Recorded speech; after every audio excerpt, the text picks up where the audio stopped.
తమ్ముడు నమస్తే. నమస్తే. ఏం పేరు నీ పేరు? Nagasaina. Naga Saina TM Nagasaina. TM Nagasainya. Okay, ఏం చదువుకుంటున్నావు? 6th class. 6th క్లాస్ చదువుకుంటున్నావు. ఓకే, మైథాలజీ మీద పట్టుందన్నావు కదా, ఏం చదువుతున్నావు? మైథాలజీలో ఏం చదువుతున్నావు? మహాభారతం. వావ్, మహాభారతం చదువుతున్నావా? ఎందుకు చదువుతున్నావు? అంటే ఎవరైనా చెప్పారా చదవమని, లేకపోతే నువ్వే ఇన్స్పైర్ అయ్యావా? యాక్చువల్లీ మా నాన్న తెచ్చారు ఆ బుక్ ఇంటికి. తెచ్చినప్పటి నుంచి ఖాళీగా ఉన్నప్పుడు నేను చదివా. ఓకే, ఇప్పుడు బుక్ మొత్తం చదివావా, లేకపోతే ఒకసారి చదివావా, లేకపోతే ఎన్నిసార్లు చదివావు? 2 times. 2 times కంప్లీట్ అయిపోయింది. ఓకే, మహాభారతం మొత్తం నోటెడ్ వచ్చా నీకు? క్వశ్చన్స్. ఓకే, అంటే క్యారెక్టర్స్ అందరూ తెలుసా నీకు? మహాభారతంలో ఎన్ని క్యారెక్టర్స్ ఉంటాయి? ఇంపార్టెంట్ క్యారెక్టర్స్ ఏముంటాయి? ఓకే, నీకు తెలిసిన ఇప్పుడు భీముడు గురించి ఏమైనా చెప్తావా? మహాభారతంలో భీముడు క్యారెక్టర్ ఉంటుంది కదా. భీముడు క్యారెక్టర్ చదివినప్పుడు, ఆయన చూసినప్పుడు ఆయన నుంచి నువ్వేమి ఇన్స్పైర్ అయ్యావు? ఆయన గురించి చదువుకొని ఉంటావు కదా. భీముడు నార్మల్ గా పుట్టినప్పుడే 1000 ఏనుగుల బలం ఉంది ఆయనకి. ఓకే, కానీ ఆయన పెద్దయ్యాక దుర్యోధనుడు ఆయనకి విషం ఇచ్చాడు.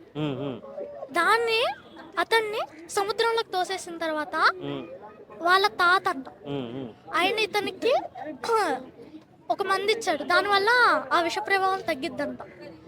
అది తాగిన తర్వాత అతనికి 10,000 ఏనుగుల బలం వచ్చింది.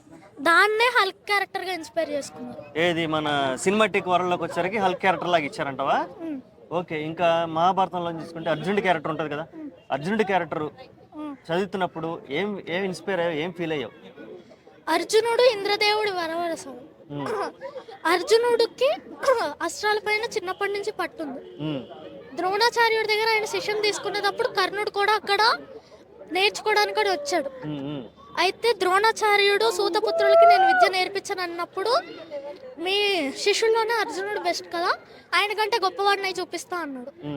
అయితే కొన్ని రోజుల తర్వాత వాళ్ళ విద్యాభ్యాసం అయిపోయి రాజ్యానికి వెళ్ళినప్పుడు అందరూ వారి వారి విద్యను ప్రదర్శించేతున్నారు. అప్పుడు అర్జునుడు కూడా వారి విద్యను ప్రదర్శించినప్పుడు ద్రోణాచార్యుడు ఈ సమస్త కురు రాజ్యంలోనే శ్రేష్ఠుడు అర్జునుడు అని చెప్పాడు.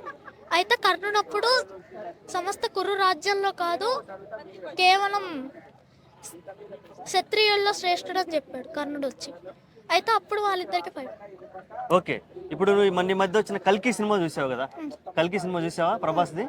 అంటే మహాభారతంలోని రెఫరెన్స్లు తీసుకొని అందులో కల్కి క్యారెక్టర్, కర్ణుడి క్యారెక్టర్ పెట్టారని అన్నారు కదా. ఎలా అనిపించింది ఆ కల్కి సినిమా చూసినప్పుడు? మహాభారతంలోని అశ్వత్థామ క్యారెక్టర్ కూడా ఉంది కదా, అవన్నీ చూసినప్పుడు ఎలా అనిపించింది సినిమాలు చూసినప్పుడు? అర్జునుడు ఎన్ని రోజులు దాడి చేసినా కర్ణుని చంపలేకపోయాడు.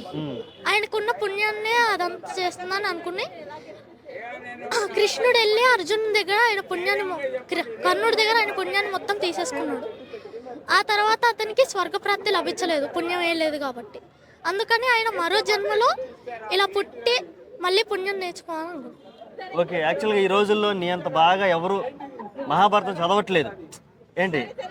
వాళ్ళకి ఏం చెప్తావు? చదువుకోమని చెప్తావా? అసలు మహాభారతం తెలుసుకోమని చెప్తావా? మహాభారతం చదవకపోతే సీరియల్స్ కూడా ఉన్నాయి. ఓకే, అంటే చదవాల్సిన అవసరం లేదు, విజువల్ గానే తెలుసుకోమంటారు అసలు మహాభారతం గురించి. మహాభారతం చదవలేకపోతే సీరియల్స్ కూడా ఉన్నాయి, దానివల్ల చాలా విషయాలు తెలుస్తాయి. ఓకే, ఏం విషయాలు తెలుస్తే? నువ్వేం తెలుసుకున్నావు మహాభారతం గురించి? మనం ఇచ్చిన మాట వల్ల ఎవరికన్నా హామ్ జరిగితే ఆ మాటను మనం పాటించక్కర్లేదు. ఓకే, ఇంకా చాలా నేర్చుకున్నావు. ఓకే, ఇది మెయిన్ పాయింట్. ఓకే, నీ ఏజ్లో ఉండే యూత్కి ఏం చెప్పాలనుకున్నావు? మహాభారతం కాకపోయినా సరే, చదవకపోయినా సరే, ఇటువంటి మైథలాజికల్ గురించి తెలుసుకోవాలని చెప్తానే మెసేజ్ ఇస్తావా? మైథలాజికల్ గురించి తెలుసుకోవాలంటే మహాభారతం మొత్తం చదవక్కర్లేదు. ఓకే, కేవలం ఒక్క మూవీ 3 hours మూవీ ఉంటుంది, దానవీర సూరకర్ణ. ఆ ఒక్క మూవీ చూడండి.